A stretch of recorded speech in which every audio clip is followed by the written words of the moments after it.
Nabalitaan ko may masarap daw na kainan dito sa may Eastwood Phase 6 sa may Barangay San Isidro, Montalban. Nagsiserve sila dito ng bulalo, mga inihaw at seafood. Pagdating namin dito, nagustuhan ko na ikaw yung mamimili ng iihawin nila. Tulad nito, kumuha kami ng pusit at liempo. Dahil dito nakapili kami ng size ng gusto naming ulam. Pagkatapos, iihawin na nila to agad. Ang dami yung pagpipilian sa mga inihaw nila. May hotdog, barbecue, isaw, tenga, ulo ng manok, inasal, at iba't ibang klase ng isda. Dito nga lang pala to sa Gomez Grill. Nandito sa Eastwood yung main branch nila. May branch din sila sa San Jose at Barangay Burgos. Kaya kami napadayo dito dahil marami na rin nagsuggest sa inyo na itry namin tong Gomez Grill. At ito nga napatry kami ng kanilang grilled meals. From 109 to 199 pesos lang yung presyo nito. May mga short order din sila tsaka bilao. Ito naman yung alfresco dining area nila. Malawak din to at sa kabilang side may video okay. Self-service dito yung pagkuha ng tubig, utensils, tsaka soup. Masarap tong soup nila, bulalo. Ito na yung mga pinaihaw namin. 169 pesos tong liempo at 179 pesos naman tong squid. May kasama na tong 2 cup ng kanin at itlog na maalat na may kamatis. Masarap ang timpla nila sa squid. Meron pa tong palaman na kamatis at sibuyas. Nagustuhan ko yung pagkakaluto nila, hindi matigas na parang goma. Ang dali nitong nguyain at malalasahan mong fresh yung squid. Masarap din tong liempo, medyo manamis-namis ng konti. Tapos yung kanin mo, lalagyan mo nitong nagmamantikang itlog na maalat. Grabe, solve talaga dito sa isang order. Ito naman yung may sabaw nila na bulalo. Nagustuhan ko na hindi salty yung timpla nila. At nangingibabaw nga yung lasa niyang siling green. Ang sarap nito, mainit pang sinerve sa amin. Ito naman yung mixed seafood nila na may Cajun sauce. Spicy to na medyo matamis. May 4 na seafood na nakasahog dito. Meron itong crab,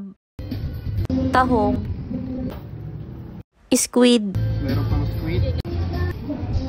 at hipon.